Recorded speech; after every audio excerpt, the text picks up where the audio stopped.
Bonsoir, bonjour chers téléspectateurs. Je vous retrouve donc pour l'émission du mois d'octobre.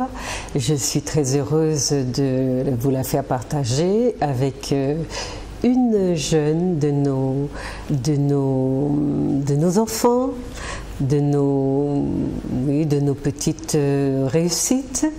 Et une personne qui aura, j'espère, beaucoup à vous apprendre sur l'intrépidité de notre jeunesse. Voilà. Donc je vous souhaite de passer un bon moment en sa présence et puis peut-être qu'elle vous laissera aussi un numéro de portable si vous avez envie de rentrer en contact avec elle. Avant d'entrer dans la discussion avec elle, je voudrais remercier Zouk TV, les techniciens, tous ces gens qui sont extrêmement disponibles et sympathiques, qui nous mettent à disposition un studio, de la technique et la possibilité de vous rencontrer et de vous faire rencontrer des gens peut-être qui seraient passés inaperçus dans vos vies. Voilà, donc je les remercie et puis j'espère, je souhaite longue vie à Zouk TV. Alors, donc, je reçois cet après-midi Solveig Hölsinger. Elle a un nom tout à fait allemand, mais vous allez voir, ça n'empêche pas qu'elle soit martiniquaise. Bonsoir Solveig. Bonsoir à tous. Oui. Alors, peut-être qu'on commence par expliquer. Alors, je vais la tutoyer, chers téléspectateurs, parce que je la connais. Et j'ai eu envie de vous la faire connaître également, parce que son expérience en vaut la chandelle. Voilà, donc, alors pourquoi ce prénom et ce nom, Solveig Hölsinger? Alors, de papa d'origine allemande et de maman, bien sûr, martiniquaise. D'accord.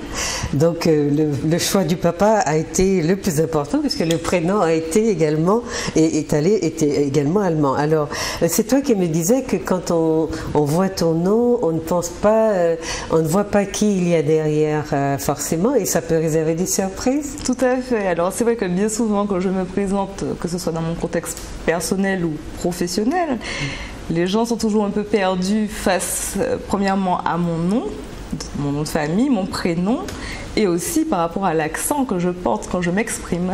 Oui, tu n'es pas très allemand? Non, du tout. Okay. Bon, il n'est pas français non plus, apparemment. Il n'est pas. Alors, il est bien de chez nous. C'est l'une des choses qu'on a réussi à garder dans cette descendance, qui a un pied dans la martinicanité et un pied peut-être dans l'ailleurs. On a réussi à garder le parler. Le parler. Parce que tu parles créole? Je parle créole, évidemment. Voilà. Alors, ça fait 18 ans que tu es partie? 17 ans. 17 ans. Donc, elle a vécu à la Martinique, elle vous dira. Alors, donc, je reçois de profession une gérante. Elle est gérante d'un bureau d'études spécialisé en matériaux et vieillissement de matériaux. Alors, ça concerne l'acier. On parle de matériaux, de composites et polymères, c'est ça? Polymère, de bois et de béton. Voilà, une personne qui serait derrière qui on verrait davantage un homme par rapport à la profession, mais non, c'est gérante et on parle bien d'une femme, d'une jeune femme. On peut dire ton âge, Solveig? Bien sûr, j'ai 34 ans. Solveig a 34 ans, elle a quitté la Martinique il y a 17 ans. À 17 ans. Ben voilà, elle revient 17 ans plus tard, pas forcément pour s'installer, mais peut-être dans l'intention de le faire. Donc on verra comment ces recherches auprès des entreprises spécialisées vont aboutir. Alors, donc je vous propose qu'on fasse un peu sa connaissance, qu'on entre un peu dans son parcours. Donc tu es née dans une ville du sud de la Martinique. Alors, je suis née à l'hôpital du Lamentin, effectivement. L'hôpital du Lamentin, d'accord. Et j'ai grandi dans la commune de Rivière-Pilote et particulièrement dans le quartier de Lens-Ligui. De Lens-Ligui, voilà, le quartier de pêcheurs, oui. En bord de mer, entre forêt et mer. Entre forêt et mer, oui. Et tu as fait ta scolarité? Alors, le collège, les petites écoles jusqu'au collège, donc dans la commune du Marin. Et le lycée ensuite à Rivière-Salée, au lycée Torail à l'époque, qui est maintenant le lycée Joseph Zobel. Et puis après, le grand départ pour les études après le baccalauréat. Donc le baccalauréat, tu l'as eu à 17 ans? À 17 ans, oui. Baccalauréat, un bac S. Un bac S. Bac scientifique.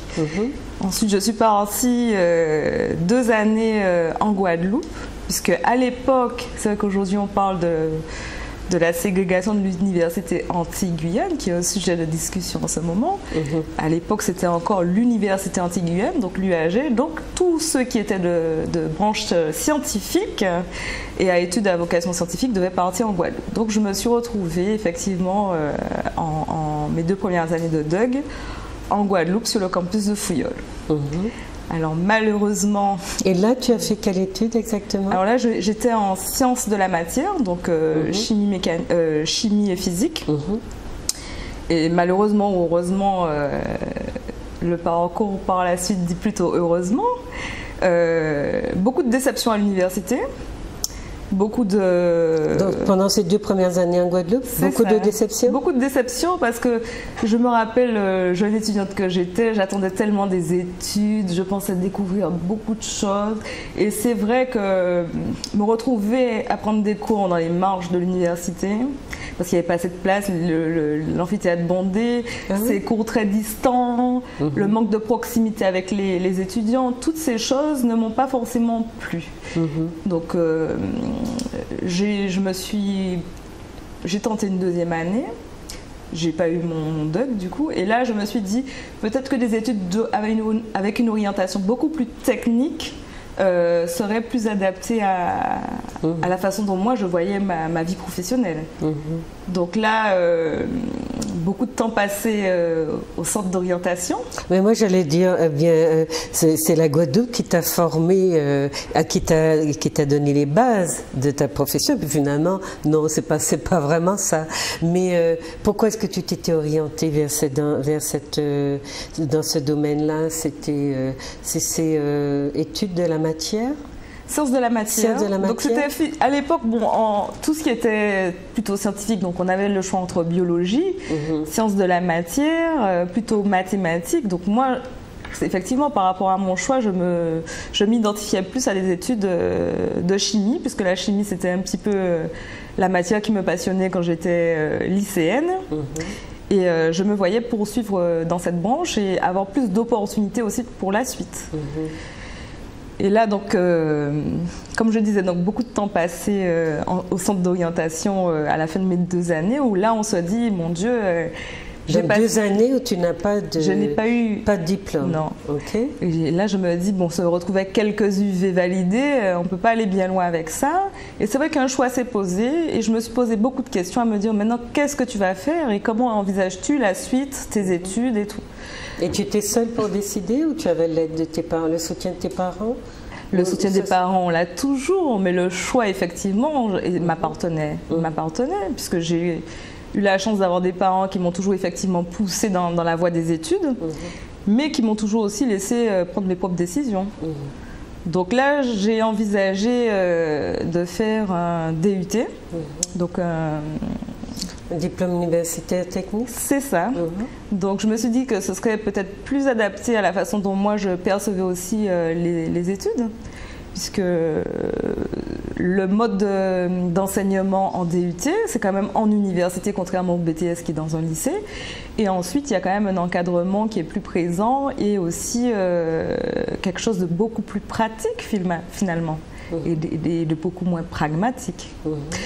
Donc, je me suis retrouvée à faire des demandes dans différents...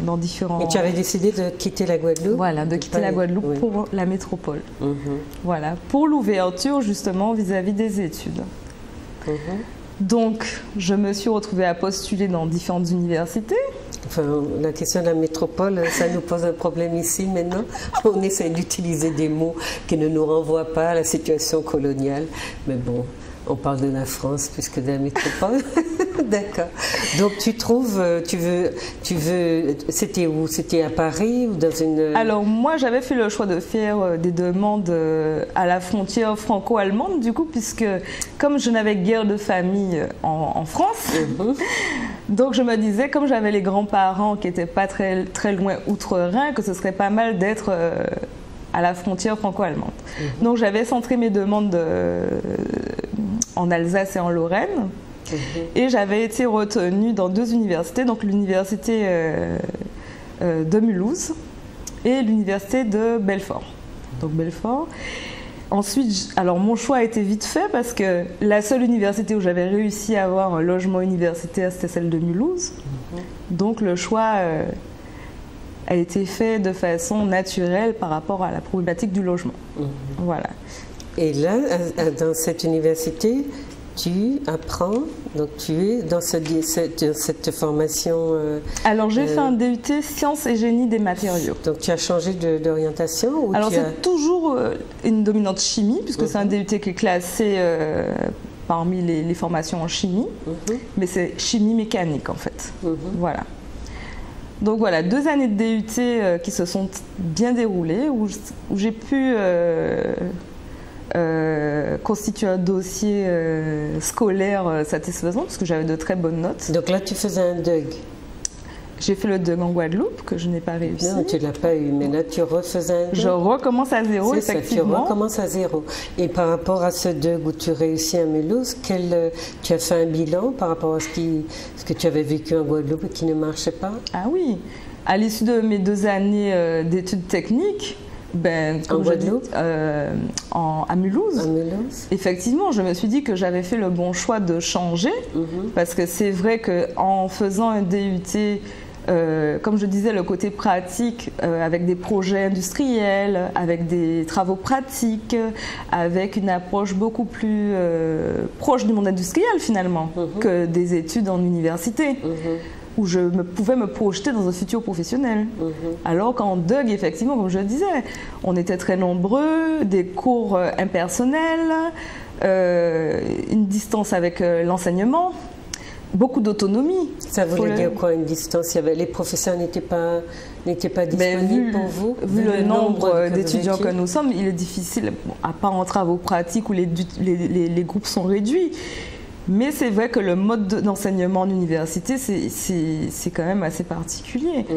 Et quand je me suis retrouvée en DUT avec une classe de 25-30 étudiants, avec la disponibilité de l'enseignement, des enseignants, et justement cette approche industrielle des choses, cette approche beaucoup plus pratique, je me suis sentie de suite beaucoup plus à l'aise. Et puis c'est vrai, il ne faut pas le cacher, la prise d'autonomie. J'avais commencé mes études très jeune, j'avais 17 ans. La prise d'autonomie quand on quitte le nid familial, c'est aussi acquérir de la discipline, acquérir aussi sa propre façon de voir les choses et sa propre vision de son futur finalement, puisqu'on ne travaille plus pour les parents, pour faire plaisir aux parents en rapportant notre cahier de correspondance, où là vraiment on doit faire nos propres choix, donc se lever pour aller à l'école, le premier appartement, réviser pour ses examens, surtout qu'en université les examens c'est par trimestre ou par semestre, alors qu'en DUT on est en contrôle continu. Et c'est beaucoup plus facile à gérer, je pense, pour un jeune. Donc, au bout des 2 années, non seulement tu apprends, tu es dans des études que tu réussis, tu accumules de l'expérience et en plus, tu apprends la vie. Oui. Et tu apprends ça toute seule. Et puis la première année en France toute seule, sans les parents. Ça a été aussi une étape lourde et difficile, je pense. On dit que beaucoup de nos étudiants des Antilles échouent leur première année d'études de médecine ou des études un peu difficiles parce que justement ils ne sont pas entourés, les parents ne sont plus là et que voilà, c'est une étape transitionnelle qui est difficile à assimiler. Et puis la différence culturelle, il faut quand même le dire. On se retrouve dans un environnement qui n'est pas le nôtre.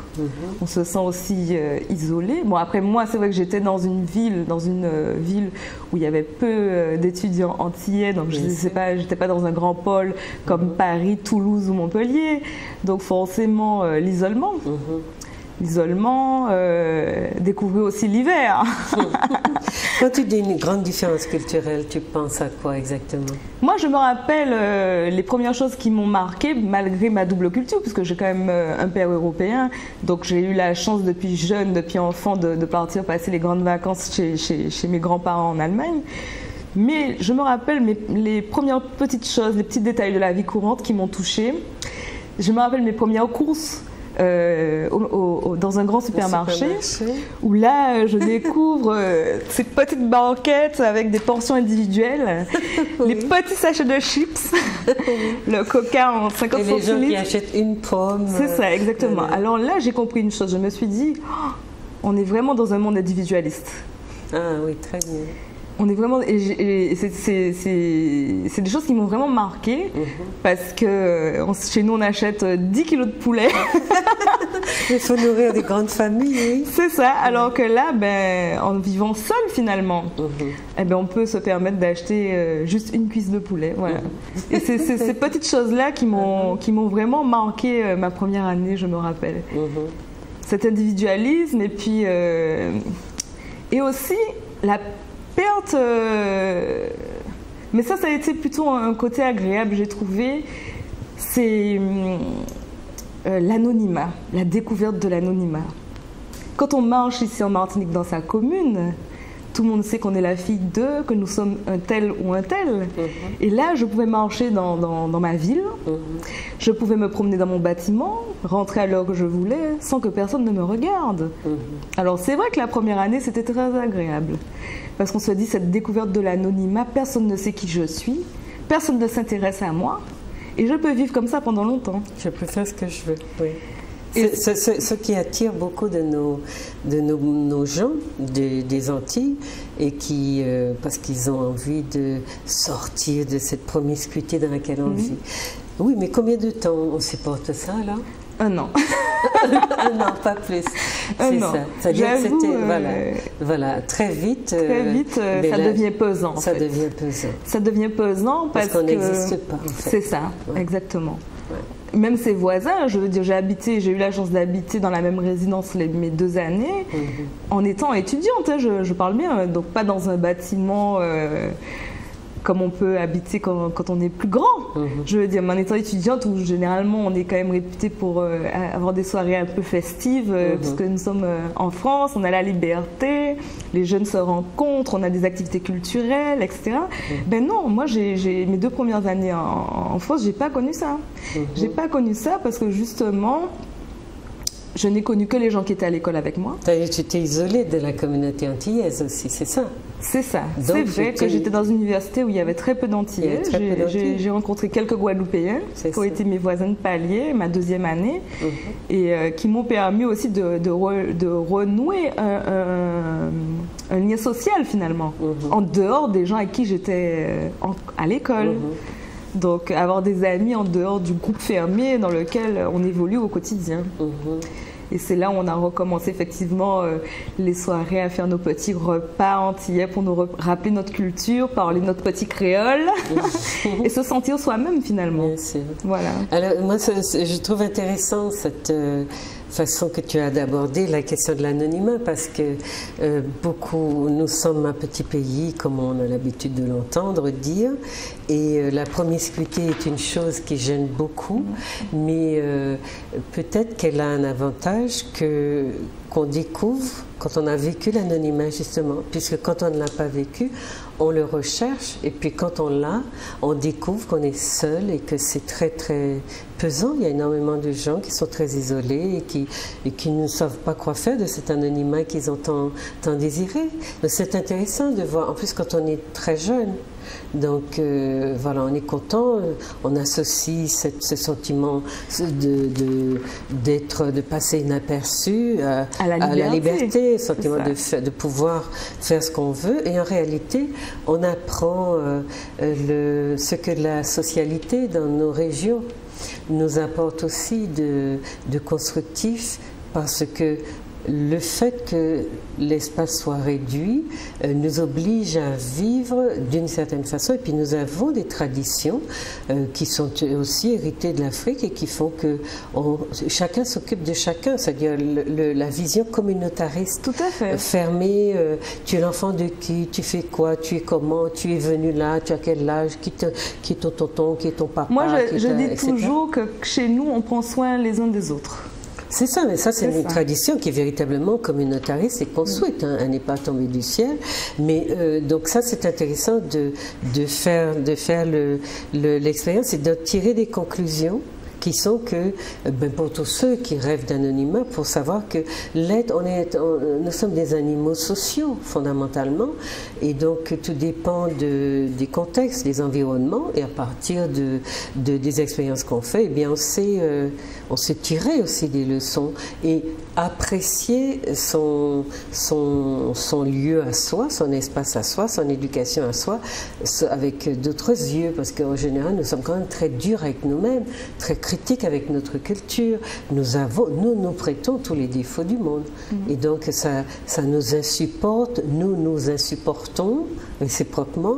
Et finalement, on n'a pas le sentiment que la Martinique produit du beau, produit du viable, produit du supportable aussi. Hein? C'est intéressant. Il y a aussi un autre aspect de l'anonymat qui m'avait beaucoup plu en étant femme, en fait. Puisque c'est vrai que chez nous, dans notre éducation antillaise et dans notre adolescence, quand on commence les sorties, quand nous commençons à fréquenter le sexe opposé, où vraiment là on porte le nom de notre famille, on a peur de la critique, peur de beaucoup de choses, et où on ne peut pas se permettre non plus en étant une jeune fille de faire un certain nombre de choses et d'avoir un certain nombre de libertés. Donc c'est vrai que dans ma condition de femme, cet anonymat aussi m'avait tu avais entrevu une possibilité de... Mais finalement... Justement, mais finalement, cette histoire-là, parce qu'une fois qu'on a le sentiment qu'on va pouvoir peut-être sortir avec qui on veut, on se rend compte qu'il y a d'autres valeurs qui sont en jeu et que justement, il ne s'agit pas de sortir avec qui on veut. Non, c'est pas une question de jugement, en fait. C'est la peur du jugement, en fait. C'est la peur du jugement. Plutôt que l'envie de liberté, c'est ce que je veux dire. Parce qu'à un moment donné, notre éducation, elle nous suit. Et puis justement, c'est elle qui nous donne la marche à suivre. Mais c'est la peur du jugement, je pense. C'est la peur du jugement, c'est aussi le fait que le regard que notre société porte sur les femmes, dès qu'elles sont en âge effectivement de s'émanciper, est un regard très dur. Mais ça a une histoire aussi. Si on ne comprend pas l'histoire de notre société, des rapports hommes-femmes, on ne comprend pas pourquoi les filles, faut dire d'un certain milieu, ont été quand même très tenues et elles se sont senties justement bridées, et bien quand elles sont parties, elles ont l'impression que voilà, ça serait la liberté et qu'elles feraient ce qu'elles voudraient, mais en réalité non, parce que l'éducation justement, ce sont des règles, un regard sur soi, une vision du monde, une manière d'être à l'autre, avec l'autre, et qui nous donne nos limites. Hein. Tout à fait, et qui nous bride parfois aussi. Qui peut nous brider, mais ça peut être justement pour ouvrir. Il ne faut pas lâcher toute la vanne. On ouvre progressivement à mesure qu'on se connaît mieux et qu'on comprend ce que les autres attendent de nous. Mais ça nous permet d'avoir un regard critique. Absolument. Un regard critique sur le mode de fonctionnement finalement ailleurs. Parce que dans cet ailleurs-là, on le verra tout à l'heure, voilà, on est d'abord des femmes exotiques. Et donc beaucoup d'entre nous jouent à ce jeu-là, sans bien maîtriser. Donc on va revenir là-dessus, chers téléspectateurs. Mais bon, on t'a laissé un DUT que tu termines brillamment. Et tu fais quoi? Alors, à la suite de mon DUT, donc j'ai eu la chance de travailler donc pendant mes études en parallèle. Hein, donc en parallèle de ce DUT, j'ai rencontré donc mon premier patron qui était un Sicilien, hein, qui était un patron de restaurant à Mulhouse, où je faisais quelques soirées et quelques week-ends. Des jobs. Voilà, je jobais comme on dit, je jobais et j'ai trouvé ça très sympa la France pour ça, parce que je me disais finalement ici on trouve facilement un travail, on peut se générer comme son petit budget pour arrondir les fins de mois et nous permettre finalement de gérer notre vie loin des parents et puis de gagner en autonomie aussi évidemment. Et en ayant un salaire finalement, parce que j'avais déjà un salaire, même si c'était un mi-temps que j'occupais, j'avais déjà un salaire en parallèle de mes études. Et là, je me suis dit, pourquoi pas arrêter maintenant et chercher du travail. Donc j'avais beaucoup postulé, j'envoyais des courriers, lettres de motivation un peu partout. Et en deuxième année de DUT, on a l'occasion de faire un stage. Donc moi, j'avais fait mon stage de fin d'études en Guadeloupe, dans une entreprise. Donc tu es rentrée. Je suis rentrée. J'ai eu la chance de trouver un stage en Guadeloupe, puisque j'avais motivé le fait de trouver un stage aux Antilles. Donc j'avais cherché sur les 2 départements, Guadeloupe-Martinique. Et j'avais trouvé un stage, mon premier stage en Guadeloupe, dans une entreprise qui fabrique des peintures et vernis. Et là, je me suis dit, pourquoi pas tenter ma chance pour trouver un travail. Et en retour de stage... Tu envisageais donc de te fixer en Guadeloupe? Non, j'avais cherché en France. Je cherchais en France. Donc après le stage, après le stage, voilà, je rentre et je me dis, je vais chercher du travail en France. Et là, je passe ma soutenance de stage et tout. Et mon directeur d'études m'attrape et me dit Solveig, tu es quand même une fille qui a du potentiel, mais il te manque de la rigueur dans ton approche générale. Et une fille comme toi, tu devrais essayer de faire plus.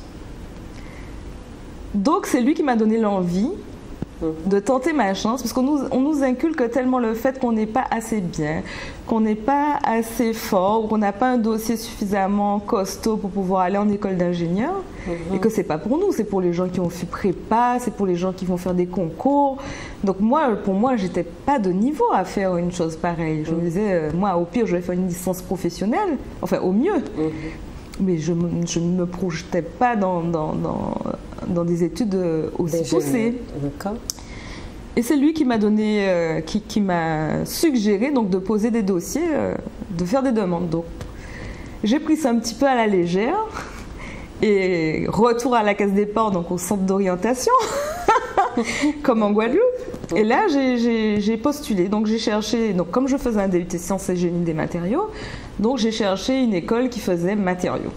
Alors, il y en a pas à l'époque, il n'y en avait pas beaucoup en France, donc j'avais postulé dans 2 écoles, une qui était sur Montpellier et une qui était sur Toulon.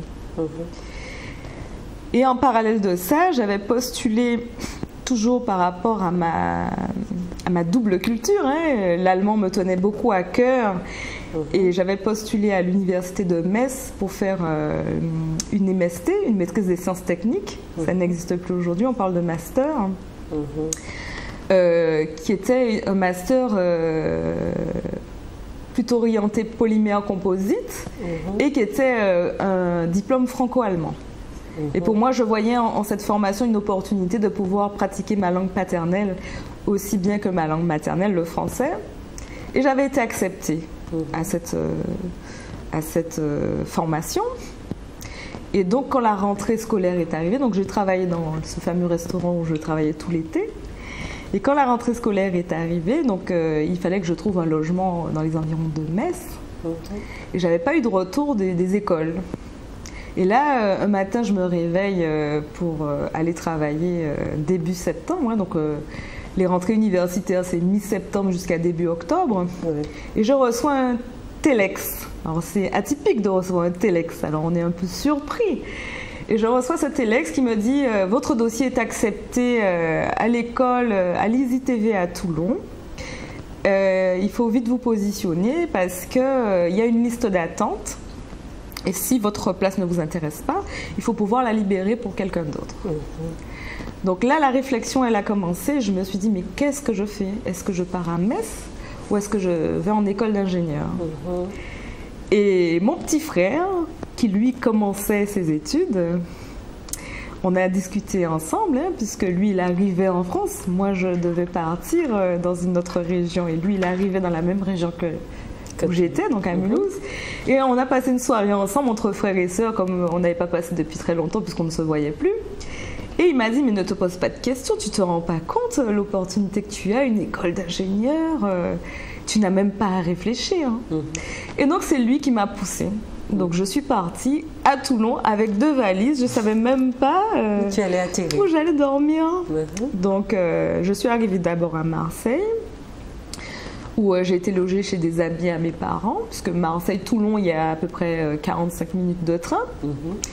Et là, donc, je suis arrivée mi-septembre à Toulon et dans la logique d'une recherche de logement. Voilà.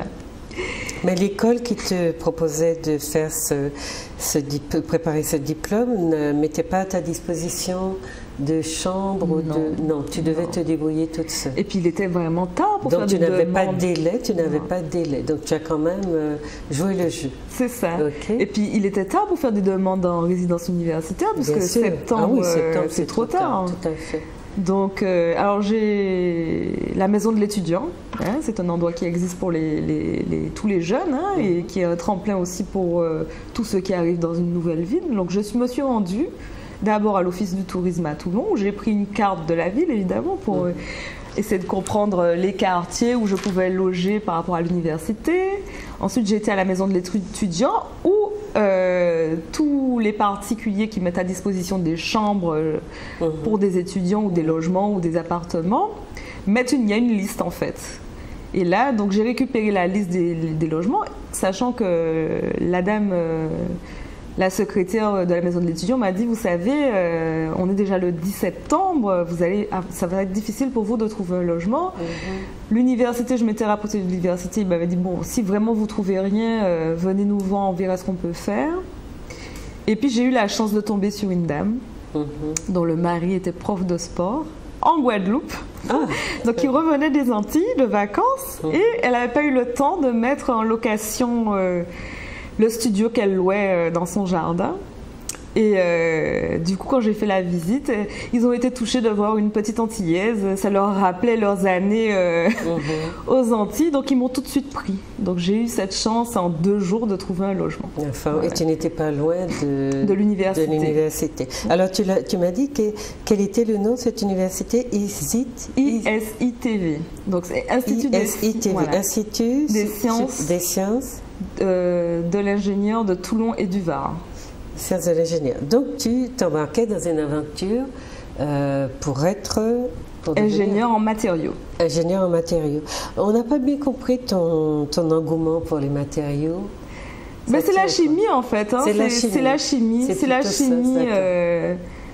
la chimie. C'est vrai que dans le choix du DUT, ça n'a pas vraiment été un choix, puisque tout ce qui était chimie, finalement, il y avait mesure physique ou sciences et génie des matériaux. Et puis il y avait la partie physique, plutôt physique, il y avait tout ce qui était plutôt énergétique et climatique.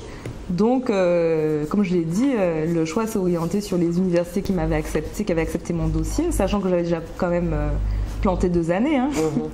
Donc, j'avais pas un dossier formidable à présenter. Et donc, le choix de la chimie s'est fait un peu comme ça. Donc, à Toulon, tu commences mon école d'ingénieur. Ton école d'ingénieur. Qui me paraissait totalement atypique. Qui me paraissait si inaccessible finalement, parce que pour moi, j'étais pas assez intelligente pour faire ça. Donc ma première année, je m'en rappelle très bien, et puis beaucoup de personnes qui sortent de prépa. Moi, j'étais acceptée sur dossier, donc j'ai pas passé de concours. Et puis cette première année où je me retrouve avec des jeunes finalement qui sortent du lycée, puisque eux, ils viennent de prépa. Tu as 2 ans de plus qu'eux? Un an. Et puis finalement, je pensais me retrouver parmi les personnes les plus âgées de la promo. Et finalement, non, il y avait des gens qui étaient même plus âgés que moi. Donc, je me suis rendu compte que c'était pas atypique de rater 1 année ou 2 dans un parcours universitaire. Oui, tu avais eu ton bac très jeune aussi. C'est ça. C'est ça. C'est ça. Okay. Donc, cette première année d'école où finalement je me revois 2 années, voire 3 années, 4 ans même en arrière. Parce que dans un milieu si fermé que les écoles d'ingénieurs, avec cette élite qui croit qu'elle est une élite finalement, puisqu'on les conditionne comme ça, qui s'enferment, donc on ne fréquente pas beaucoup les gens de l'université, on est plus intelligents qu'eux. On nous fait croire qu'on est le futur de demain, que... Enfin, on est un peu conditionné dans ce type d'école, et avec des gens qui sortent du lycée, comme je dis, donc qui se retrouvent comme s'ils étaient en première année d'études, donc c'est-à-dire l'envie de liberté, l'autonomie, le premier appartement, les sorties, les soirées, en fait tout ce qu'on connaît quand on commence ses études, la première année. Et je me sentais un peu en décalage avec ça, puisque j'avais déjà 4 ans. Tout ça, j'avais déjà 4 ans après le bac. Donc ça a été une expérience où je me suis sentie pas vraiment à ma place. J'ai fait donc ces 3 années d'école dans ce contexte. Mais sans difficulté? Sans difficulté. Sans difficulté. Donc il y avait le mythe, c'était... Le mythe. Alors les mathématiques, c'est pas mon truc, je le dis, hein, c'est une matière où j'ai jamais eu des notes extraordinaires, donc même au bac j'ai eu 7. Dans mon DUT, je m'en suis tirée avec un petit 12, et puis ça m'a pas empêché de faire une école technique, quoi, c'est ce que je veux dire. Hein. Donc j'ai trimé, j'ai ramé pour essayer d'avoir au moins la moyenne en mathématiques pendant ma première année d'école. Donc j'y travaillais sûrement plus que les autres. Mais ça m'a permis d'accéder à ma 2e année. Et une fois que j'étais en 2e année, il n'y avait plus de mathématiques, c'était essentiellement de la chimie et de la physique, donc j'étais sauvée.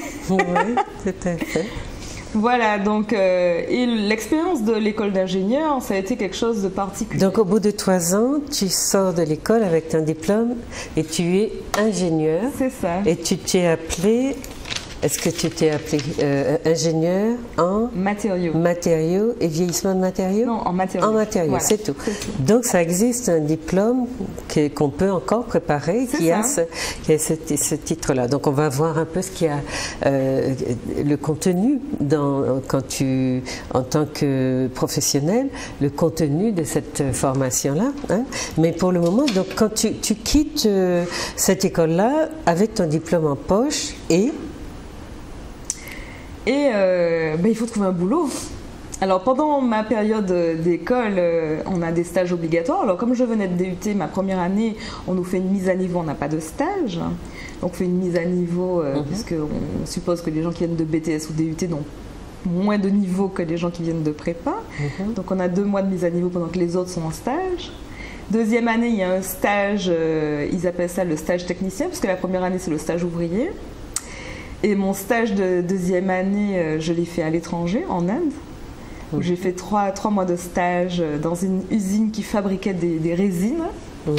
Donc j'avais fait mon stage en Guadeloupe de DUT dans une usine qui fabriquait de la peinture et des vernis.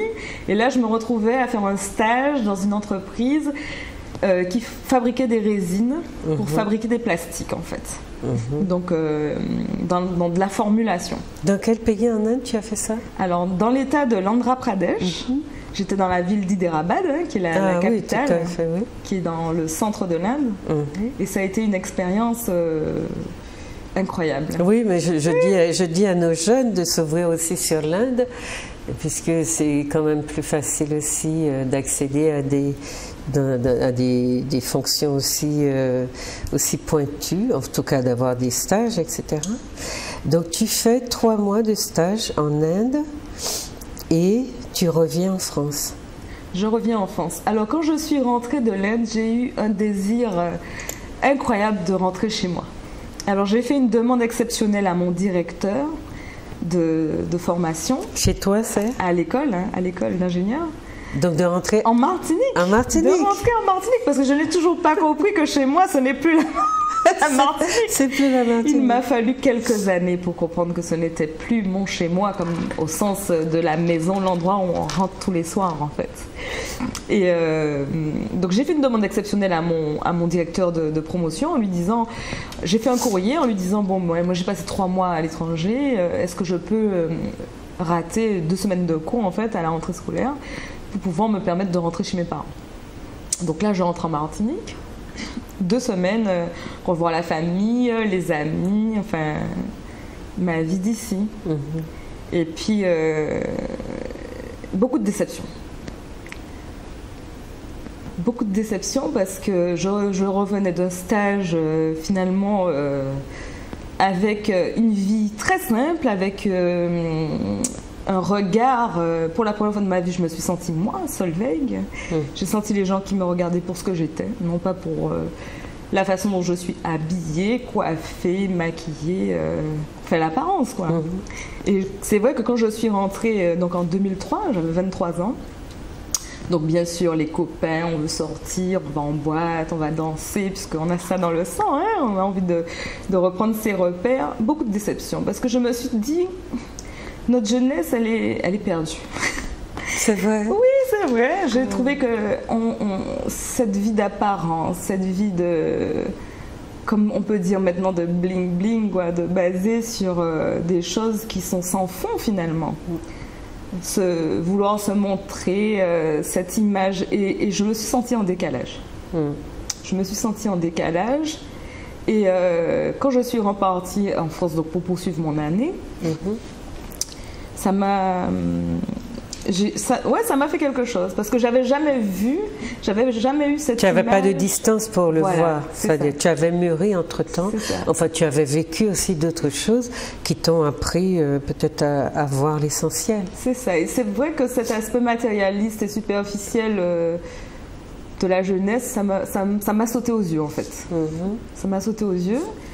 Et puis, alors, quand j'ai été en 3e année, donc on a un stage de fin d'études à faire, un stage de 6 mois.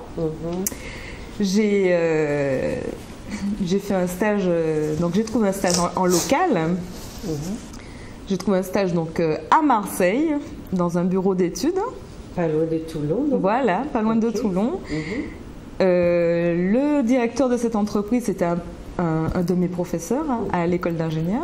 C'était un intervenant extérieur qui venait nous dispenser nos cours de peinture et vernis d'ailleurs, et qui lui dirigeait donc un bureau d'études en corrosion et en environnement. Donc j'ai fait 6 mois de stage sur un sujet sur le vieillissement des bétons. Et vraiment là, on est en fin d'études, donc forcément on est censé adapter un comportement plus mature, on est à s'intégrer dans une équipe, et puis intégrer une équipe en tant que femme dans un milieu technique. Donc ça a été une très belle expérience, très belle expérience, puisque c'était la transition entre l'école et le monde du travail finalement. Puisque là, et 6 mois, ça te laissait vraiment du temps pour apprendre. Et la chance que j'ai eue avec donc mon premier patron, je peux dire, parce que ça a été mon premier patron, qui m'a dit, quand j'avais commencé mon stage, mais là c'est fini, tu n'es plus une étudiante. Maintenant, tu es ingénieur, même si je n'avais pas encore le diplôme, puisqu'il faut valider le stage pour avoir le diplôme. Mais il m'a dit, là, tu ne retournes pas à l'école. Là, ton stage, c'est la fin de tes études. À la fin de l'année scolaire, tu seras diplômé. Maintenant, tu dois adopter un comportement qui soit celui-là. Donc, il m'a donné confiance en moi. Il m'a rapidement, même en stage, confié des tâches. Des responsabilités. Voilà, bien sûr, il m'a intégré complètement dans l'équipe. Et puis, beaucoup d'autonomie. Beaucoup d'autonomie. Et ça fait peur au début? Ah oui, bien sûr. On a peur de ne pas être à la hauteur. On a peur... et puis on ne sait pas qu'est-ce que le monde du travail. Même si j'avais fait beaucoup de petits boulots qui m'ont appris beaucoup dans le relationnel aux autres, dans le monde professionnel. Mais quant à l'exercice de mon métier d'ingénieur, je n'en avais aucune idée. Je me disais, mais comment je dois être? Quelle est la rentabilité que je dois avoir? Le nombre d'heures? Enfin, on se pose beaucoup de questions. On ne sait pas où on va. Et les choses se font petit à petit. Alors, on essaie des choses, on essaie de faire des rendus. Et puis, en bureau d'études, on écrit beaucoup. C'est beaucoup de rapports. Des rapports, c'est de l'étude. Donc, il y a de l'expression. Il y a l'anglais, puisque dans un milieu technique, on utilise beaucoup l'anglais. Donc voilà, j'ai été son assistante quasiment pendant ces 6 mois, en chantier, sur le terrain, en études, chez des clients, sur des projets au fil du temps. Et puis après, mon stage s'est terminé donc, au mois d'août, et puis en septembre, j'ai soutenu ton rapport de stage. J'ai soutenu mon mémoire de stage. Et tu avais ton titre. J'avais mon titre. Donc tu étais officiellement ingénieur en matériaux, c'est ça? Voilà. D'accord. Recherche d'emploi. Ça, c'est en quelle année, ça? En 2004. En 2004. Alors, juste un petit break sur tes amis, alors. Donc, tu te sens en décalage avec ces amis-là et tu vois donc tes pairs, c'est-à-dire des gens de ta génération, tu les regardes avec des yeux un peu qui ont changé. C'est ça. Et qu'est-ce qui se passe? C'est la rupture ou tu les gardes quand même? Non, bien sûr. Tu les gardes, mais tu sens encore ce décalage? Non, je pense qu'avec les années, on a évolué. Nous avons aussi évolué chacun. Oui. De façon différente, certes, puisque chacun nous avons eu nos propres expériences.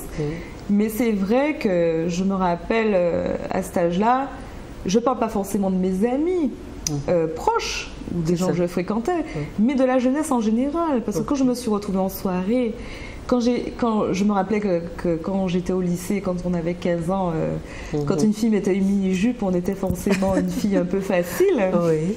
Et quand on se retrouve dans un contexte... c'est la mode tout d'un coup. Où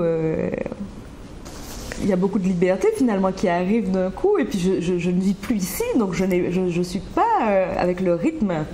Je n'ai pas suivi l'évolution. Enfin, même si on vient de façon sporadique pour les vacances ou autre. Et puis, oui, ce m'as-tu vu, c'était quelque chose qui m'insupportait en fait. On sort en soirée. Et tu arrives à... C'est facile d'en parler aux nôtres, de leur dire... voilà, je vous trouve m'as-tu vu, ou je trouve que vous êtes superficiel. Ou mais j'en ai pas parlé. Tu n'as pas parlé? Non, j'en ai pas parlé. Mais est-ce qu'on devrait le faire ou pas? Je pense que c'est une prise de conscience individuelle. Hein. Je pense qu'avec l'âge, avec le temps... On peut paraître prétentieux de vouloir dire ça aux gens? Je pense que oui. Et puis c'est peut-être déplacé. Mais je pense que chacun, dans notre propre chemin de vie, on réalise les valeurs de la vie. Donc c'est sûr, quand on est jeune, on porte beaucoup d'attention à son apparence, surtout aussi dans notre culture. Peut-être que c'est pas, voilà, peut-être que les jeunes sont à l'image de notre société, parce qu'il n'y a pas que les jeunes qui accordent beaucoup d'importance à l'apparence. On dit tout le temps d'ailleurs chez nous que c'est ce qui compte d'abord. Mais c'est l'image qu'on renvoie de premier abord à l'autre. Oui, parce que ça a une histoire qu'on n'a pas pris le temps d'étudier. Mais enfin, moi qui suis dans la sociologie culturelle, je travaille sur ces aspects-là. Donc on sait d'où ça vient, on peut l'expliquer sociologiquement, mais c'est vrai que dans le relationnel au quotidien, les gens qui nous voient, ou nous-mêmes en décalé, parce que j'interrogeais sur ce même plateau Madame Mauduèche qui fait des films sur notre histoire. Et elle a un pied en France, un pied à la Martinique, et elle a aussi cette vision. Enfin, elle me disait que les Antillais de France lui disaient qu'ils avaient du mal à renouer ou à entretenir des relations, on va dire, normales avec les gens restés au pays. Parce que tout d'un coup, quelque chose s'était produit qui leur faisait voir ces gens restés au pays différemment. Et donc, ils leur trouvaient en général des défauts ou alors des incompatibilités qui s'installent du fait que le regard décalé qu'on pose sur notre société quand on y revient fait que il est disharmonieux, et la relation entre nos deux catégories de population, ceux qui sont sortis et ceux qui sont restés, ou celles qui sont restées et celles qui sont parties, crée des frictions. Et je pense que c'est une chose qu'il faut étudier, puisque beaucoup d'Antillais s'en vont et beaucoup reviennent aussi, même si, comme tu disais, c'est sporadique. Mais il y a là une vraie problématique sociologique qu'on ne prend pas le temps d'étudier. Mais ces frictions expliquent les tensions qu'on retrouve dans les discours, dans les relations parents-enfants, et notamment d'enfants qui partent et qui ne reviennent pas voir leurs grands-parents, qui font des enfants en France, que les grands-parents découvrent quand les enfants ont 10-15 ans. Il y a énormément de foyers maintenant de jeunes Antillais qui n'entretiennent pas de relation avec leurs parents. Et les petits-enfants ne connaissent pas leurs grands-parents. Ça, il y a une vraie problématique derrière ça. Alors, en 2004, tu as le diplôme en poche et tu cherches du travail. Oui. Alors, c'est là que l'aventure peut nous intéresser. Alors, chers téléspectateurs, bien sûr qu'il faut qu'on écoute Solveig pour qu'elle nous raconte, parce que Solveig, c'est une enfant du pays, et c'est elle, par son expérience, qui peut aussi donner des idées à nos autres enfants qui ont envie de tenter l'aventure. Mais on comprend qu'il n'y a pas nécessairement tout le temps des déterminations, des préparations, des savoirs ou des connaissances qui sont sûres. Parfois, on avance à tâtons. L'essentiel, c'est peut-être aussi parfois de faire les bonnes rencontres et de continuer son parcours et de se surprendre soi-même à faire des choses qu'on ne pensait pas pouvoir faire et qu'on finit par faire, et puis on finit par devenir utile et peut-être à être un exemple, à se constituer un modèle, un exemple pour ceux qui n'ont pas confiance en eux. Donc la question de la confiance en soi pour entreprendre, puisque nous avons quand même cette problématique chez nous, pour notre jeunesse qui nous préoccupe beaucoup. Et bien voilà, parfois c'est quelque chose de l'ordre d'un tâtonnement qui nous fait avancer, et on doit pouvoir laisser ce tâtonnement se faire sans aller vouloir qu'on ait pris des décisions à l'avance et qu'on ait des convictions qui sont aussi des enfermements. Et l'exemple de Solveig en ce sens-là est très intéressant parce qu'elle nous explique, c'est pour ça que c'est intéressant d'écouter, elle nous explique comment elle a eu un parcours semé d'embûches et en même temps elle n'a jamais fermé aucune porte, et même quand elle a eu du doute, elle a laissé les portes ouvertes, et puis finalement elle en a trouvé une dans laquelle s'engouffrer ou à travers laquelle passer et pour aller plus loin. Voilà. Donc en 2004, Solveig, tu as ton diplôme en main et tu veux travailler. Voilà. Alors là, je me dis, durant mes études, j'ai fait suffisamment de petits boulots, toutes sortes de petits boulots qu'on peut imaginer, femme de ménage, emballage de plateaux repas, j'ai fait beaucoup de choses, serveuse. Et là, je me dis, je refuse de m'inscrire dans une agence d'intérim en attendant. Et je veux vraiment trouver un travail dans ma branche et avec le diplôme que j'ai en poche. Donc là, l'aventure commence avec la recherche d'emploi. Rédaction de CV, rédaction de lettres de motivation. Et donc, un mois de septembre où on ne sait pas où on va finalement. Oui. Et puis on ne sait même pas ce qu'on veut faire. Oui. Et puis comment se vendre alors qu'on ne sait pour l'instant pas faire grand-chose. Oui. Donc... Alors, mon patron que j'avais eu en stage de fin d'études me passe un coup de fil, début octobre, et me dit Solveig, qu'est-ce que tu fais? Est-ce que tu as trouvé du boulot? Est-ce que je peux t'aider? Alors, je lui dis écoute, j'ai toujours pas trouvé de boulot. Et il me dit en ce moment, on a un projet, on a quelques difficultés, parce que c'était une petite équipe, on aurait des documents techniques à traduire en anglais. Il faudrait traduire tous nos rapports en anglais. Est-ce que ça t'intéresse? C'est pas vraiment très intéressant, mais vu que tu fais rien, est-ce que ça pourrait t'intéresser? Alors je lui dis oui, pourquoi pas. Donc le lundi même, donc il m'appelle un dimanche, le lundi même je commence à Aix-en-Provence. Donc je reviens donc dans le bureau d'études où je fais mon stage et je commence à traduire des documents. Et je fais ça pendant à peu près 2 ou 3 mois. Donc c'est pas effectivement pas très intéressant mais je travaille. Donc j'étais si heureuse de travailler que je travaille. Et puis au bout de ces 3 mois, il vient me voir, il me dit écoute, on a obtenu un projet. On a obtenu un projet en région parisienne pour de la dépollution de sol et du traitement de sol, puisqu'on avait une activité, ce bureau d'études avait une activité environnement. Et il nous faudrait quelqu'un sur le terrain pour suivre les travaux de diagnostic de sol et de dépollution de sol. Est-ce que ça pourrait t'intéresser? Alors, vu que j'ai une formation en chimie, effectivement, en termes de compétences, j'avais la compétence et la méconnaissance pour l'instant du terrain. Donc, je lui ai dit, bien sûr, ça m'intéresse. Donc là, je pars pour quelques mois en déplacement professionnel. Donc là, premier contrat. Donc, premier déplacement professionnel. Voilà. Donc premier contrat, le premier contrat, contrat de chantier. En bureau d'études, on fait des contrats de chantier. Dans la région parisienne. En région parisienne. Donc je me retrouve dans le 13e arrondissement de Paris, dans la région des Grands Moulins de Paris, où toute cette zone est réhabilitée. Oui. Et à faire du diagnostic de sol, donc des prélèvements de sol, envoi en laboratoire, suivi des camions d'extraction des sols pour le traitement en filière, donc complètement en environnement, et je fais ça plusieurs mois. Et un boulot parfois difficile, puisqu'on travaille en extérieur, dans le froid. Oui, c'est ça. Donc voilà, et j'ai commencé mon aventure donc, avec ce bureau d'études comme ça, et ça a duré 7 ans.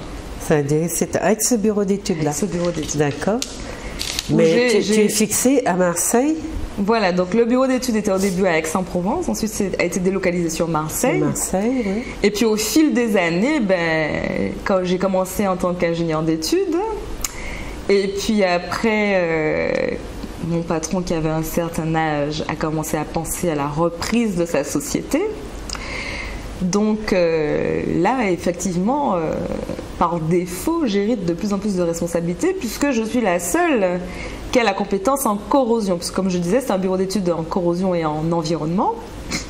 Donc par défaut, c'est un peu moi qui prends le relais sur les dossiers, qui prend un peu le relais sur tout. Donc lui, il commence à s'éloigner de plus en plus, pense à la reprise. Et puis en 2008, c'est 2009, le bureau d'études est racheté. 2008-2009, je ne me rappelle plus exactement. 2008-2009. Et là, je me retrouve carrément responsable de département corrosion. Voilà. Avec un nouveau patron? Avec un nouveau patron. Oui. Et oui.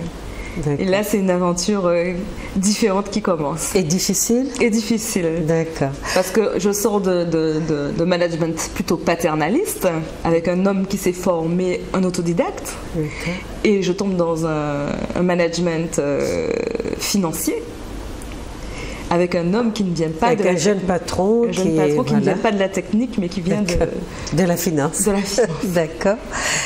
Et puis donc l'aventure avec ce nouveau patron va durer pas trop longtemps, c'est ça? D'accord. Qui était un collaborateur, hein. Il était collaborateur du bureau d'études initialement, donc on se connaissait. Mais une fois qu'il a été à la direction de la société, il y a eu beaucoup d'opposition. Voilà, tu lui apparaissais comme une concurrente ou bien? Tout à fait. Tout à fait. Donc, et puis le manque de reconnaissance. Oui. Et je pense que là, c'est ma condition de femme vraiment qui faisait tâche sur le tableau. Parce que le management était essentiellement masculin. Voilà. Oui, dans ce milieu-là, ça reste et ça, c'est ça aussi l'intérêt de ton expérience, c'est que justement, tu es un petit bout de femme et on dit, voilà, elle est dans un milieu d'hommes, comment elle va s'en sortir? Comment, qu'est-ce qu'elle va poser comme base pour établir des relations avec ce milieu macho? Bon, quand il n'est pas paternaliste, il est macho, machiste. Voilà. Alors, comment elle va s'en sortir? Donc, du coup, ce qui est intéressant pour les téléspectateurs, c'est que tu vas être amené à créer ta propre société. C'est ça. Donc, et actuellement, tu es gérante de ta propre société. Donc, tu es restée dans le même cabinet ou dans la même région? Dans la même région, oui. D'accord. Et puis donc, c'est-à-dire à Marseille, et là, tu as créé une société qui t'appartient, que tu gères. Voilà, c'est ça. Voilà. Alors, comment la transition s'est faite? Alors, j'avais compris effectivement que ça ne pouvait pas fonctionner. Donc j'ai essayé parce que je croyais vraiment dans le potentiel de cette société, parce que je me disais que vu les compétences réunies, que je faisais partie du management. Donc je projetais aussi, je projetais aussi le futur de la société. C'était mon emploi, donc c'était aussi la pérennité de mon emploi, de projeter la société dans laquelle j'évoluais. Et tu aimais ce que tu faisais, c'est ça? Bien sûr. Oui. Et je me suis beaucoup investie, évidemment. D'accord. Parce que tu as beaucoup voyagé, donc ce qui est intéressant aussi, c'est qu'on comprenne dans quel cadre tu l'as fait. Hein? En fait, dans cette société qui était... Attends, ta société, tu l'as créée en quelle année? En 2011. Donc, c'est un bureau d'études spécialisé en matériaux et vieillissement de matériaux. Voilà. Et tu travailles sur plusieurs matériaux, au moins 4 ou 5. C'est ça. C'est ça? C'est-à-dire quand il y a des problématiques de terrain qui concernent des matériaux de ceux-là, parmi, tu as parlé d'acier, composite et polymère, bois, béton, tu es spécialisé dans ces domaines. Voilà, c'est ça. Qu'est-ce que ça peut être, par exemple, sur le bois, si tu interviens sur un chantier? Alors aujourd'hui, ça serait quoi? Le bois, c'est un peu nouveau comme matériau de construction. Ou bien le béton, par exemple, ça serait quoi? Donc c'est vrai que... Alors deux axes axes principaux. Donc, le premier axe, c'est tout ce qui est le choix en fait, du matériau par rapport à son utilisation. Et le deuxième axe, c'est comment assurer sa pérennité dans le temps. Comment le protéger pour qu'il dure. Donc, il y a une vraie problématique environnementale et de développement durable. Alors, les métiers dans lesquels nous évoluons sont divers et variés, puisque on utilise des matériaux dans tout type de construction de... Alors, nous travaillons dans l'industrie classique, dans la pétrochimie, donc tout ce qui sera raffinerie, tout ce qui sera offshore, donc aussi tout ce qui est production de pétrole. Nous évoluons aussi dans tout ce qui est énergie, donc les centrales énergétiques, par exemple. On travaille... Centrales nucléaires? Par exemple, centrales nucléaires ou thermiques. Et sur les plateformes d'extraction du pétrole, en pétrochimie? En pétrochimie. On travaille aussi pour le traitement d'eau, tout ce qui est installation pour le traitement d'eau. Alors, nos métiers, donc c'est le diagnostic, faire du diagnostic en disant quelles sont les conditions des installations, à quel stade de corrosion ou de vieillissement sont-elles, quelles méthodes pour les maintenir, et comment faire un plan de maintenance pour les entretenir dans le temps. Et dans ton bureau d'études, tu reçois des commandes qui portent sur tous ces domaines? C'est ça. Oui, d'accord. Vous êtes une équipe de 4? De 4 personnes. D'accord. Donc la transition en fait avec la création, alors j'étais en souffrance. Oui, j'étais en souffrance là où je travaillais. Je savais donc je me suis obstinée à vouloir que ça marche, mais quand quelque chose ne fonctionne pas, ben on se détruit. Donc la limite de la dépression vraiment. Donc j'étais pas dans une phase intéressante de ma vie à ce moment-là. Donc en 2010, 2010 cette année a été une année très difficile puisque plus l'envie d'aller au travail, et puis aussi j'étais écartée dans le management, écartée par la pression. On m'a mis la pression pour rentrer dans le moule, et ce que je n'avais plus envie. Et là, je me suis demandé, mais qu'est-ce que je fais? Donc maintenant, il est temps de retrouver un travail. Donc, retour dans la démarche de recherche d'emploi. Donc, j'ai passé des entretiens dans des grands groupes, des grands groupes comme Total, comme Lafarge, et je me voyais pas dans un management dilué, puisque effectivement avoir travaillé dans une petite structure avec un management disponible et accessible, il est difficile, et puis avec beaucoup d'autonomie, donc il est difficile de se retrouver dans une grande structure. Et puis je me voyais pas travailler à Paris La Défense non plus.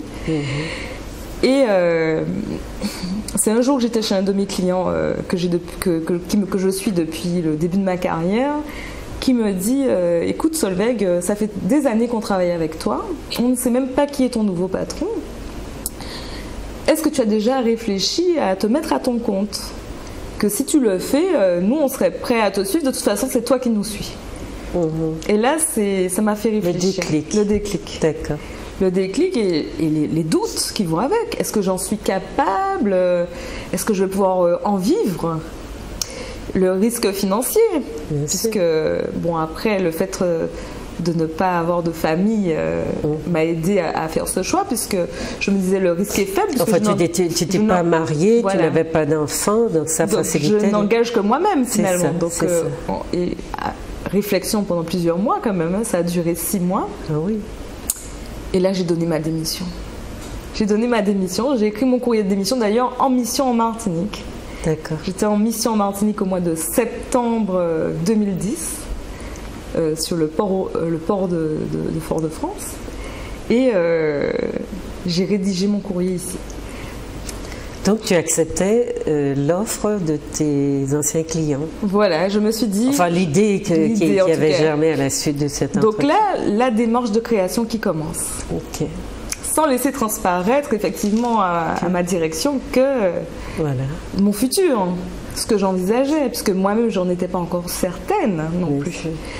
Donc là, alors ça a commencé par l'information, où là, mon ancien patron, donc celui qui avait vendu, a été un support incroyable, parce qu'en plus, dans l'école, mon école d'ingénieur, il animait aussi le pôle création d'entreprise. Donc il m'a beaucoup soutenue, la rédaction des statuts, comment trouver un comptable, enfin, on se pose 10 000 questions. Puis moi, une société, c'est une société anonyme ou qu'est-ce que c'était? C'est une SARL. Une SARL, d'accord. Donc, la démarche de création, une étape cruciale, hein? Oui. Une étape cruciale où on ne sait pas où on va, on ne sait pas comment faire. Et puis, j'ai une formation technique, je connais bien mon métier, mais je ne suis pas une gestionnaire. La gestion n'est pas mon métier, donc tout était de la découverte. Quels moyens financiers, quels moyens matériels, une étude de marché. Donc, j'ai fait le choix de ne pas faire de financement extérieur. Je me suis autofinancée avec toutes mes économies. Et j'ai eu la chance d'être entourée, voilà. D'être entourée et d'avoir le soutien de beaucoup d'entrepreneurs avec qui je travaillais finalement. Et de d'autres entrepreneurs. Qui avaient confiance en toi parce que ton travail avait payé. Et puis qui m'ont... Et je me suis rendu compte que... j'étais pas seule, voilà. Parce que souvent dans la création d'entreprise, on peut se sentir seul, mais c'est vrai, il faut se dire que on n'est pas seul. Parce que la démarche, vraiment, j'ai été soutenue par tous les entrepreneurs avec qui je travaillais, des petits aux grands, m'ont vraiment tous soutenue, quoi. Et donc, mois de décembre arrive, donc fin de contrat, puisque j'ai quand même fait mes 3 mois de préavis alors que je ne m'attendais pas à les faire. Oui. Je pensais pouvoir partir dessus, parce que vu que quand on fait partie d'un management, souvent on nous dispense des 3 mois de préavis puisqu'il y a trop d'enjeux financiers. Donc tu démissionnes. Je démissionne. Et tu as 3 mois de préavis. Voilà. Et ta société est déjà en train de naître. Voilà, donc rédaction des statuts, il faut trouver un nom. Oui. Ça c'était très difficile aussi, il fallait trouver un nom, c'était une aventure ça. Et le nom, oui, et le nom c'est quoi alors? Alors ma société s'appelle Coroll Engineering. Coroll Engineering, il fallait rester dans l'anglais puisque tu as une clientèle internationale. C'est ça. Ok. Et Coroll, pourquoi? Alors Coroll, corps pour corrosion, et hold pour to hold, tenir, maintenir en anglais. D'accord. Donc au début ça devait se dire Corold et je n'aimais pas du tout la consonance anglo-saxonne, donc j'ai enlevé le D pour apporter aussi une petite touche féminine dans ce métier. Oui, d'accord. Donc tu as créé Coroll Engineering en 2011. Avec combien de personnel? Toute seule. Tu l'as fait toute seule? Toute seule, voilà. Okay. Toute seule. Tu avais un local, ça s'est passé comment? Chez moi. Ah, tu l'as fait chez toi? Mon bureau, c'était ma domiciliation. Alors, comme on fait beaucoup de terrain et qu'on travaille en immersion chez les clients, la nécessité d'avoir une infrastructure n'était pas indispensable. C'est ça. Donc, peu de moyens, puis une société de service, donc pas beaucoup de matériel. Oui. Donc, j'ai déposé mes statuts le 11 janvier 2011 et j'avais déjà ma première commande. Waouh! C'était tes anciens amis? Alors, je travaillais sur un projet avec un monsieur avec qui je travaille d'ailleurs jusqu'à aujourd'hui, qui a 75 ans et qui continue à exercer, qui est un retraité d'un grand groupe, qui travaille en tant que consultant, qui est retraité actif, puisque beaucoup de retraités aujourd'hui sont retraités actifs. Hein. Et ce monsieur m'a fait confiance. Il m'a dit on a besoin de quelqu'un comme toi sur ce projet. Donc c'était le projet de la Fondation Louis Vuitton à Paris, la construction de la Fondation Louis Vuitton, où j'assistais l'entreprise générale dans la protection des matériaux, tout ce qui était anti-feu et anti-corrosion. Dans la rédaction des cahiers des charges, dans la réception des travaux, dans les audits des ateliers des sous-traitants. Et il m'a dit écoute, nous on a envie de continuer de travailler avec toi, le boulot que tu as fait est satisfaisant, donc t'inquiète pas, la transition elle se fera naturellement. Donc il m'a épaulé. Il m'a épaulé et il a fait passer ma société comme une lettre à la poste, on va dire. Mais ce que je comprends, finalement, tu as eu beaucoup, donc le lien intergénérationnel est très fort, mais ce sont beaucoup des personnes très âgées et des hommes essentiellement qui t'ont aidé. Exactement. Des hommes âgés qui t'ont aidé. Vrai. D'accord. Et qui respectaient cette démarche entrepreneuriale finalement. Non, mais c'est d'autant plus intéressant à analyser que donc tu es une jeune femme.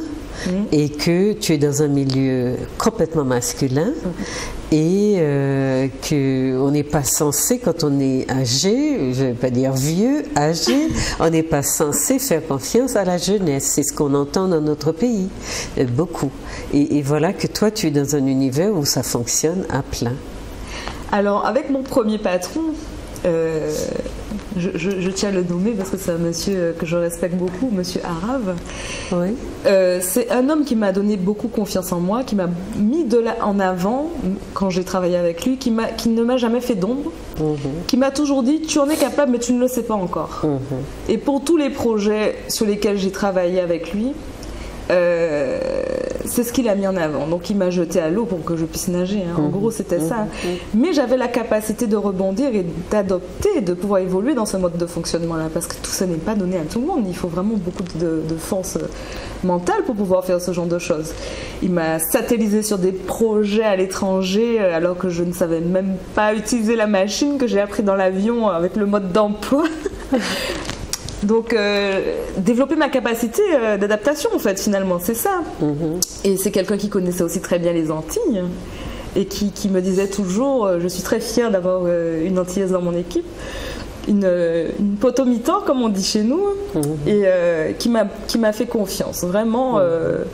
La question de la confiance, elle est au centre de ton expérience. Tout à fait. Puisque sans elle, tu n'aurais pas eu. Ce qu'on voit bien, c'est comment se construit, parce que ton parcours, ta trajectoire, c'est elle qui peut inspirer, parce que ça n'a pas beaucoup de gens font des expériences, mais dans ta trajectoire, on sent bien que rien n'est jamais défini à l'avance, mais que tout se construit à mesure que tu avances, et que tu avances avec des gens qui n'ont qu'un mérite, c'est de te faire confiance. C'est ça. Et de te faire confiance pour des choses qui sont, quand on entend ces mots-là, qu'on voit les ingénieurs sur des plateformes, etc., avec des casques, on a vraiment l'impression de super mal. Et puis là, on voit une petite femme qui fait la même chose, et voilà, qui n'en impose pas, et puis qui est probablement compétente, parce que la question de la confiance, elle ne marche pas sans celle de la confiance. C'est parce que, d'une certaine façon, il y a la contrepartie que tu donnes. Et cette contrepartie, c'est probablement une application, un travail bien fait et surtout une audace. Tiens, on me propose ça, est-ce que je vais savoir? Oui, je ne recule pas. J'ai beaucoup osé. Je ne recule pas, au contraire, on me tend la perche, mais j'y vais. Ça, c'est une posture qui est très encourageante aussi, qui fait qu'on va continuer à t'encourager puisque tu fonctionnes. Hein? Donc j'ai osé, c'est vrai, j'ai osé, avec les doutes, hein, bien sûr, parce que les doutes, on les a, il ne faut pas croire qu'on saute comme ça. Oui, c'est ça, c'est-à-dire même dans le doute, on ne ferme pas, on ne se ferme pas, et puis le doute ne nous submerge pas, ou ne t'a pas submergé. Tu as eu l'audace, c'est ce que j'appelle l'audace, de relever les défis, parce qu'en fait c'est ça. Donc c'est psychologiquement, tout ça c'est très intéressant. Et puis j'avais besoin de reconnaissance dans mon milieu professionnel. J'avais besoin de cette reconnaissance que je n'avais pas sous ma nouvelle direction. Et je l'ai eu à travers mes clients finalement. À travers mes clients, comme tu dis, qui m'ont fait confiance. Et qui m'ont permis de développer mon business finalement sur une relation humaine. Tout à fait. Parce que la question de, voilà, qu'est-ce qui nous arrête et qu'est-ce que les autres nous mettent comme bâton dans les roues, souvent on a des barrières qu'on se met soi-même, et puis on voit que, eh bien, c'est pas facile d'être une femme dans ton milieu, mais on n'a pas l'impression que ça a été une entrave, ni que tu te sois focalisé là-dessus pour dire, eh bien, on ne va pas me permettre parce que je suis une femme, donc je ne vais pas oser aller dans ces directions-là. Tu l'as fait. Parce que tu as choisi un métier d'homme aussi à la base. Enfin, pas de métier d'homme, mais enfin, voilà, dans les stéréotypes professionnels, ton métier est classé métier masculin. Aujourd'hui, on sait que les stéréotypes éclatent, mais enfin, voilà, tu as cette démarche qui est tout à fait, elle est toute en subtilité. Moi, je trouve que c'est très intéressant d'analyser ça parce que comme tu parlais des ingénieurs qu'on surprépare, qu'on surinvestit d'un sentiment de soi, qui est voilà, on est les ingénieurs, on mène la société, on a cette étiquette de personnes, de groupe social très valorisé, et donc on se valorise même sans n'avoir jamais rien fait. Toi, tu as marché après ton titre, tu l'as eu autrement, et tu t'es investi de compétences avant de te la jouer, avant de jouer à l'ingénieur, etc. Donc ça, c'est une forme de modestie qui construit des choses beaucoup plus, donc, par étapes, mais qui sont beaucoup plus solides et enracinées dans quelque chose de, j'allais presque dire, de plus paysan. On construit, on plante d'abord avant de voir pousser. Ah oui, bien sûr. Voilà. Donc ça, c'est intéressant dans ton parcours. Et aujourd'hui, tu as ta société avec des collaborateurs. Oui. Et donc, tu as des marchés. Voilà. Tu as démarché comme lorsque tu travaillais avec les autres. Donc tu n'es pas en reste. On ne s'est pas dit c'est une femme, voilà, c'est une antillaise éventuellement. Donc on se taille, on va chercher des, voilà. Donc ça a marché. À côté de ça, tu voyages beaucoup, puisque tes clients sont en Europe, en Afrique. Alors nos clients sont la demande. Sont des groupes, la plupart du temps des groupes de construction ou des groupes de pétrochimie français. Oui. Et on les suit sur leurs projets à l'étranger parce qu'effectivement aujourd'hui avec le contexte de mondialisation et de développement, à l'étranger, avec la délocalisation aussi, ben on se retrouve à travailler sur des projets à l'export. Qui sont voilà, très, très éloignés de ton bureau, même d'études. Et donc tu parlais, tu as des expériences en pétrochimie par exemple alors en pétrochimie, alors j'ai eu l'occasion de découvrir par exemple le Congo, pour l'Afrique de l'Ouest. Ça a été... alors tout le monde me dit que j'ai eu la chance de pouvoir découvrir comme premier pays d'Afrique le Congo parce que c'est un pays très social où les gens sont très accueillants, très accessibles et puis qui n'est pas dans un contexte politique difficile. Il n'y a pas de guerre civile, il n'y a pas de... Enfin, qui n'était plus, ça dépend, parce qu'il n'y a pas longtemps qu'elle a éclaté la guerre. Bon, après, il y a la République du Congo et il y a le Congo. Voilà. Et effectivement, ça a été une aventure incroyable parce que c'était ma première expérience en mer, en plateforme, où en plus en tant que coordinatrice travaux. Donc j'avais des ouvriers locaux sous ma responsabilité pour réaliser des travaux particuliers dans un contexte de litige en plus, sur des travaux qui n'avaient pas fonctionné. Et donc les enjeux financiers étaient importants, puisqu'il fallait refaire les travaux au coût de l'entreprise et essayer justement de minimiser les coûts et de tenir les délais pour refaire ces travaux. Donc ça a été une expérience assez intéressante. Et puis la découverte de l'Afrique.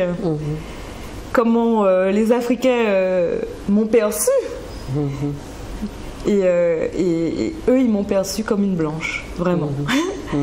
Donc comme une femme certes, mais comme une femme blanche. Voilà, donc ça c'était un peu surprenant pour moi, puisque toutes les expériences que j'ai eues dans d'autres pays, soit en Asie ou en Europe, j'avais toujours été vécue comme une femme de couleur en fait. Donc là, pour la première fois de ma vie, on me disait que j'étais une blanche. Donc c'était assez surprenant pour moi. Parce dans quel sens tu veux expliquer? Parce que je ne m'identifie pas comme étant une femme européenne. De par ma culture, de par mon éducation et de par ce que moi je ressens que je suis en fait. Mon identification, je me sens vraiment comme une femme noire. Donc ça a été une découverte, un nouveau regard sur moi qui m'a permis aussi de me poser la question de mon métissage. Comment finalement je le vivais et comment les autres me voyaient, suivant les différentes cultures. Donc ça, c'était assez surprenant pour moi. Ben, on en apprend tous les jours sur soi-même. Alors, moi, ce qui m'intéresse, c'est d'abord que les téléspectateurs voient ton parcours, ta richesse en tant que femme. Ces réflexions aussi qui révèlent quelque chose de très profond, qui interroge, qui continue à interroger, et ton rapport à ton groupe humain. Puisque nous avons une problématique du métissage à la Martinique qui est nos jeunes s'en vont, ils se diluent dans le monde, ils sont dans l'universalisme, ils sont partis, ils nous échappent, parfois ils ne nous reviennent pas. Et finalement, on n'a pas fait de bilan de ça. On ne sait pas bien comment tout ça se gère. On ne sait pas non plus pourquoi nous perdons nos jeunes, en dehors du fait que, oui, le pays n'a rien à leur offrir. Il y a peut-être quelque chose de l'identité aussi qui est construite sur un flou existentiel. Et c'est intéressant que certains de nos enfants nous reviennent avec une réflexion profonde, justement, sur le sens de cette existence. Parce que les idéologies qui ont cours à la Martinique, qui sont basées sur le métissage, l'ouverture au monde, le tout-monde, etc. On ne sait pas bien comment ça construit son homme ou sa femme. Ce qu'on sait, c'est que confronté aux réalités de l'extérieur, eh bien, ça ne tient pas la route. Et ceux des nôtres, de nos enfants qui ont réfléchi vraiment sur le sens à se donner à partir de ces définitions floues, universalisantes, etc., eh bien, ils nous reviennent en nous disant non, j'ai quelque chose de très concret à dire au monde, à partir non pas de mon métissage biologique, mais de ma culture. Et cette culture peut être reflétée par des faciès qui n'ont rien de spécialement africain, mais qui se sentent aussi habités par un héritage africain. C'est ça qui est important. C'est pour ça que je dis, et je le répète, nous ne sommes pas, oui, peut-être de la biologie, puisque nous existons dans des corps qui sont marqués phénotypiquement, mais ce ne sont pas les corps qui déterminent notre existence, c'est peut-être l'expérience sociale, mais la culture qui donne un sens à nos destinées, eh bien, elle n'a peut-être pas la couleur qu'on croit ou qu'on voit, on voit en apparence, d'accord ? Alors, donc, ton rapport à ton groupe humain nous ferait parler, par exemple, de tes expériences, alors, en tant que personne qui est perçue d'une certaine façon et qui fait des rencontres avec d'autres gens et à qui on révèle peut-être une identité qui se frotte à une conception intérieure et qui fait que tu refuses ou tu acceptes, mais tout d'un coup, il y a un travail de va-et-vient entre ce qu'on te dit, ce qu'on voit de toi et ce que tu construis à mesure que tu avances. Ah, c'est sûr, hein, l'ouverture déjà à l'Europe et au fil des projets auxquels j'ai participé dans différents pays, effectivement, m'ont permis de me découvrir moi-même, parce que l'image qu'on envoie finalement aux autres, comment on est perçu, comment les gens nous identifient, puis ce besoin d'identification en fait, ce besoin de catégorisation. De se rattacher à quelque chose, à un groupe, et non pas un métissage flou, accroché, suspendu dans les airs.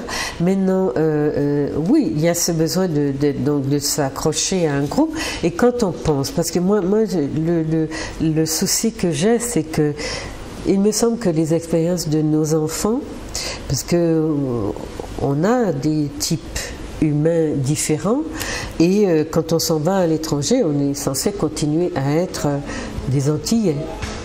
Et on ne le voit pas. Ah, non, il y a déjà la musique de fin qui s'annonce. Quand on ne le voit pas forcément. Mais en fonction de nos phénotypes, je crois qu'on fait des expériences assez différentes.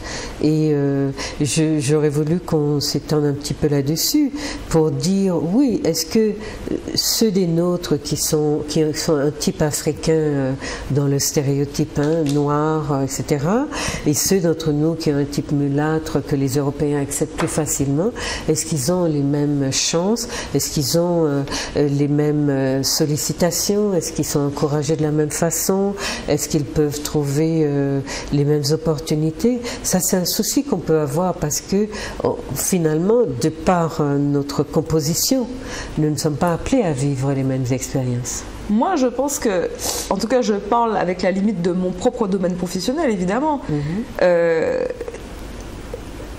Sur les projets auxquels j'ai participé ou auxquels je participe aujourd'hui, les projets sont très multiraciaux et sont ouverts. Donc aujourd'hui, se dire que je n'ai pas accès à une certaine forme d'emploi par ma couleur ou par mon apparence, je pense que c'est se mettre une barrière.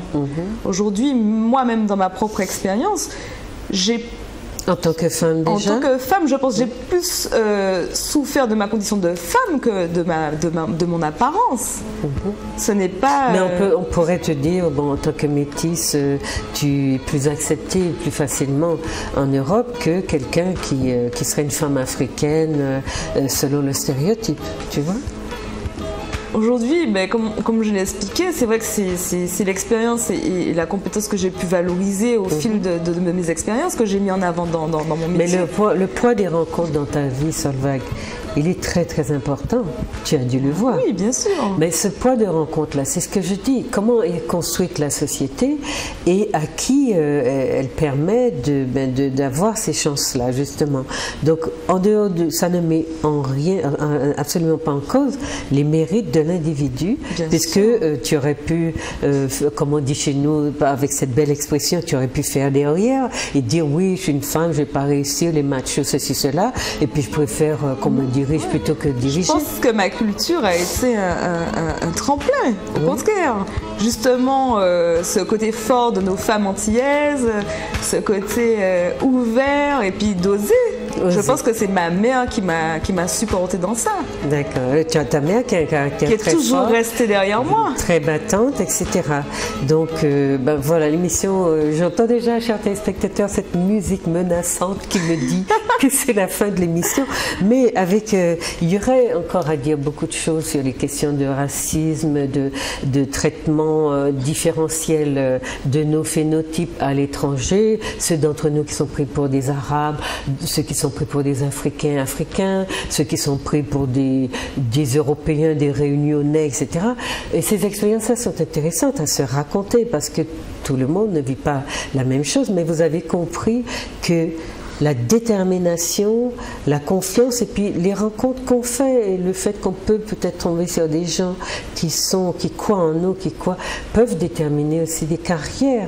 Donc que nos jeunes eh bien, ne soient pas dans des enfermements ou bien dans des projets qui sont par eux-mêmes qui vont monter par eux-mêmes leurs propres barrières, mais qui soient ouverts et que voilà, que les questions de couleur ou de tout en restant soi-même, parce que tu as dit que ton identité s'est fortifiée, s'est construite et tu as compris au contact des autres, même quand on a voulu te coller l'étiquette de femme blanche, tu as compris que tu étais une femme noire ou une femme de couleur, comme tu le dis, et c'est ça qui est important, c'est-à-dire que faire avoir ces parcours et savoir revenir à ses racines, puisque ta problématique, c'est que tu voudrais rentrer au pays éventuellement.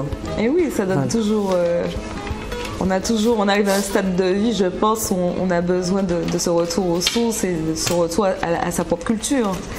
Et puis peut-être aussi mettre autant de compétences que tu as acquises au service de notre pays, puisque nous parlons de la problématique du retour et malheureusement nos jeunes avec toutes leurs compétences se dispersent dans le monde et sont au service des autres. Donc si nos chefs d'entreprise voient de l'intérêt à de tels profils, eh bien oui, ça serait intéressant que ces jeunes qui veulent rentrer eh bien, soient reconnus et comme tous ces gens que Solveig a rencontrés sur sa route, eh bien qu'elle en rencontre autant à la Martinique, qui soient prêts à lui à lui dire, voilà, tes compétences, tu peux, etc.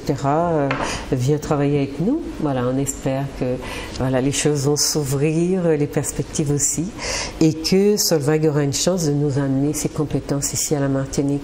Alors, voilà, tu peux dire au revoir aux téléspectateurs? Ben, au revoir à tous, et si j'ai un petit message donc, à faire passer à notre jeunesse, c'est d'oser, aller de l'avant. Et il ne faut pas se mettre de barrières et s'imposer des choses. Oser aller loin. Voilà. Oser aller loin, d'accord. Et on a vu que en restant ouvert et souple comme tu sais le rester, eh bien, les choses parfois viennent à toi. Tout à fait. Hein? Tu ne vas pas forcément toujours les chercher. Donc, les risques de se fatiguer à courir après, voilà, comment on va dire, se diminuent, s'atténuent, et puis finalement, les choses viennent à vous. Alors, j'espère que vous avez eu du plaisir à écouter Solveig, et je vous souhaite une très très bonne soirée, une très bonne après-midi, et à bientôt.